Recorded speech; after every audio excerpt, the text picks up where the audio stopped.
течение долгого времени Валентина продолжала слышать странные звуки у себя в голове. Но, несмотря на предписание врача, пугающие звуки не исчезали. Затем, 32 года спустя, она обратилась к другому специалисту и узнала ужасающую причину. Дорогие зрители, прежде чем мы продолжим, напишите в комментариях, где вы находитесь. Нам правда интересно узнать, из какого вы города. Приятного просмотра. С тех пор, как Валентина была ребенком, она постоянно слышала странные звуки у себя в голове. Но эта юная девушка считала, что это совершенно нормально. Она полагала, что каждый человек испытывает то же самое, поэтому никогда ни с кем этим не делилась. Но, сами понимаете, она даже не осознавала, через какие невообразимые трудности проходит. Однажды, собираясь утром в школу в небольшом австрийском городке под названием Бад-Ауссе, девочка сказала: «Мама, у меня есть суперспособность. Я всегда слышу звуки». Ее мама Хельга подумала, что Валентина просто подражает персонажам из фильмов, которые смотрела. Вскоре она пожалеет, что не отнеслась к словам дочери серьезнее. Прошло 3 месяца. Хельга готовила ужин, когда Валентина неожиданно сказала: «Мама, я только что услышала, как мои глаза двигаются». Когда Хельга услышала это, она замерла, отложила все в сторону, подошла к дочери, взяла ее за руки и сказала: «Невозможно слышать, как двигаются глаза, дорогая. Что ты имеешь в виду?» «Я слышу многое», — ответила девочка. «Я слышу, как двигаются мои глаза, как течет кровь по моим венам. Я слышу все, что происходит внутри моего тела, каждую секунду, пока не сплю. А ты разве не слышишь свое?» После этих слов сердце матери сжалось от страха. На ее глаза навернулись слезы. Она спросила, как долго Валентина слышит эти звуки, и та ответила: «Сколько себя помню». Хельга почувствовала, что теряет контроль над собой. Она считала, что ее ребенок живет счастливой, спокойной жизнью.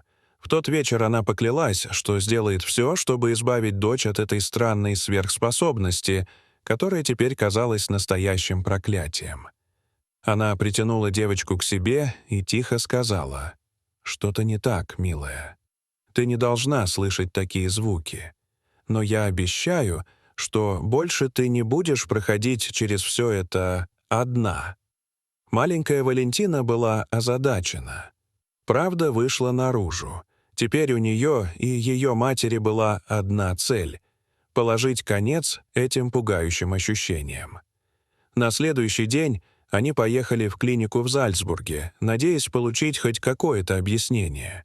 Но когда Валентина описала, что слышит, врачи только разводили руками.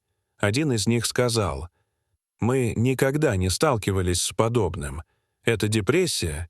Давление в школе? Эти звуки вы просто плод воображения». Хельга не дала врачу договорить. Она схватила дочь за руку и выбежала из кабинета. Ни она, ни Валентина не знали, что им придется ждать еще десятки лет, прежде чем они узнают шокирующую правду. За следующие годы они обошли множество врачей, но все было тщетно. Некоторые даже пытались заложить Валентине уши ватой, прописывали препараты, но ничего не помогало. Со временем Валентина выросла, переехала в Вену, вышла замуж и родила сына, которого безмерно любила. Несмотря на свое состояние, она не позволила ему разрушить ее жизнь. Валентина стала замечательной матерью и работала официанткой в одном из кафе на окраине города. Однажды во время смены в кафе зашла женщина с 2 детьми. Валентина приняла заказ, и все шло как обычно, пока при уборке стола у нее не выскользнула чашка. От звука разбившейся посуды у нее закружилась голова, и она потеряла равновесие. Коллеги помогли ей встать. Женщина, которая видела случившееся, подошла к ней позже и попросила поговорить наедине. Они вышли на улицу. «Вы в порядке?» — спросила она. «Простите за любопытство, но вы страдаете от гиперчувствительности к звукам». Когда Валентина кивнула и кратко рассказала о своей проблеме, женщина достала визитку и сказала: «Обратитесь к этому врачу. Он в Граце, очень хороший специалист. Думаю, он сможет помочь». Валентина не поверила ей. Она убрала визитку в сумку и забыла. Прошли недели, ее состояние ухудшалось. Ей становилось трудно проводить время даже со своим сыном. Громкие звуки доводили ее до головокружения и паники.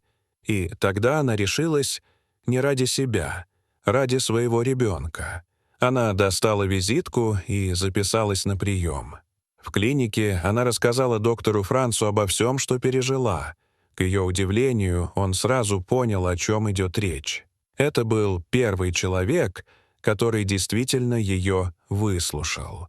Он сказал, что у него есть подозрение, но сначала нужно провести обследование. Через час доктор вернулся и выглядел так, будто выиграл в лотерею. Он поставил диагноз — двустороннее расхождение верхних полукружных каналов. Это означало, что в костной структуре внутреннего уха отсутствует часть височной кости, из-за чего слух и равновесие нарушены. «Единственное решение — операция», — сказал он, «но есть риск. Вы можете потерять слух». Эти слова сломили дух Валентины. После стольких лет страданий она почти увидела свет в конце туннеля, и теперь ей предстоял тяжелый выбор. Но было слишком поздно отступать. «Я сделаю это», — сказала она с решимостью. Операция в университетской клинике Граца длилась 6 часов. Когда Валентина проснулась, она слышала только один звук — сигнал пульсометра. Больше ничего. Наступила долгожданная тишина. Спустя несколько месяцев она решилась на вторую операцию — на втором ухе. Период восстановления был мучительным.